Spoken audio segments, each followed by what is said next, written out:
Have you spent hours and hours creating characters for your movie only to never actually end up writing it? Or have you ever started writing a movie and then stopped because your characters were just too boring? Then what you're missing is a character prep sheet! I never leave home without mine. First, I'll explain why you need to use one, then I'll show you all the parts, next I'll explain which characters to use it on, and finally, I'll give you an example character prep sheet using a movie that's fun for the whole family.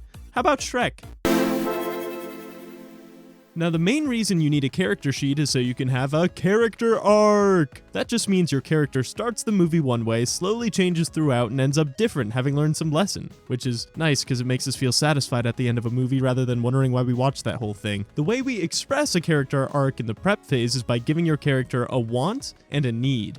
The want is an active goal that they're working towards. The need is a hard lesson that your character has to learn. For example, in Finding Nemo, Marlin's want is to find his son, but his need is to stop being overprotective and to start trusting him. See how these things contradict each other? That's on purpose. The more they do, the more arcy your arc is. Now, there's a pitfall here. If you focus too hard on your character arcs, then you might get stuck trying to come up with something perfect. Two things to remember.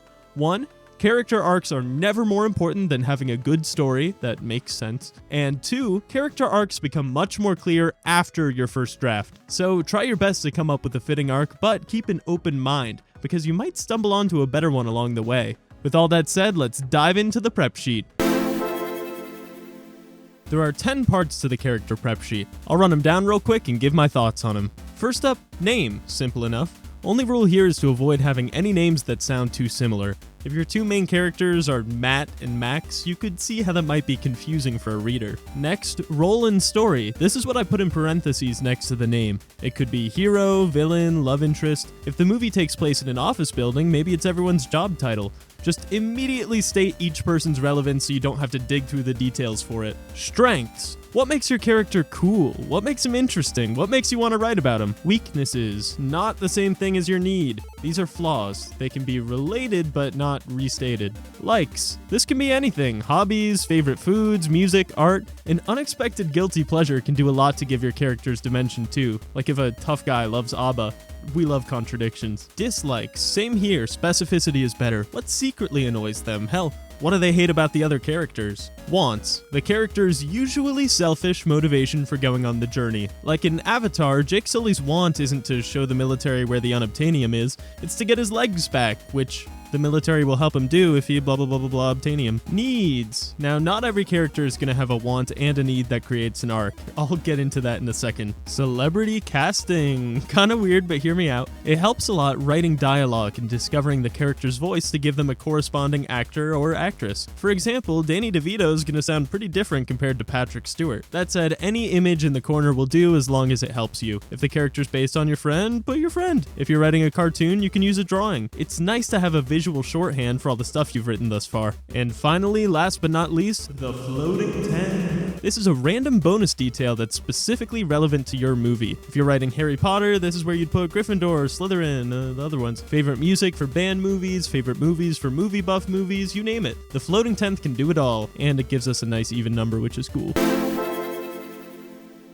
So now you know all the parts of the character cheat sheet, but how many characters should you use it on? I'd say the ideal amount is somewhere between 5 and 15. Less than 5 and you're probably not fleshing out your side characters enough. More than 15 and you're doing a little too much planning and not enough writing. It's fun to just invent some minor characters along the way. Now, not all of your characters are going to have a fully realized arc, as I mentioned earlier. There are dynamic characters and static characters. Dynamic characters are mostly your protagonist and maybe some of their closest companions. They'll grow and change throughout the movie. Static characters don't change. This might be your villain, your comic relief, or your mentor figure. So, for example, in The Wizard of Oz, Dorothy and all of her friends are dynamic characters because they go to the wizard thinking they need something, only to realize they had it inside of them all along. But the Wicked Witch is a static character. She doesn't learn or grow, she just tries to murder and gets melted instead. An easy way to make your movie super satisfying is to give all your characters, even the static ones, a little mini arc that makes sense for them. For example, in the Lego movie, there's an astronaut character named Benny. He tries to build a spaceship at the beginning of the movie, but everyone tells him no. Tries again halfway through, again everyone says no. Finally, in the third act, he gets to make one. Yay, mini arc, super happy. If the sheets for your side characters aren't quite as detailed as your main characters, that's totally normal and fine. Just remember, you're only gonna get out of the sheet what you put in. The main thing is to make sure each line has nothing to do with the previous line. So if I had a character named Grilled Cheese who liked grilled cheese, disliked not having grilled cheese, wanted grilled cheese, needed grilled cheese, you could see how that'd be an issue. But if they liked grilled cheese, disliked all other sandwiches, wanted to win the international sandwich making contest to get a lifetime supply of bread, but needed to understand that all sandwiches are special, then we'd have a story.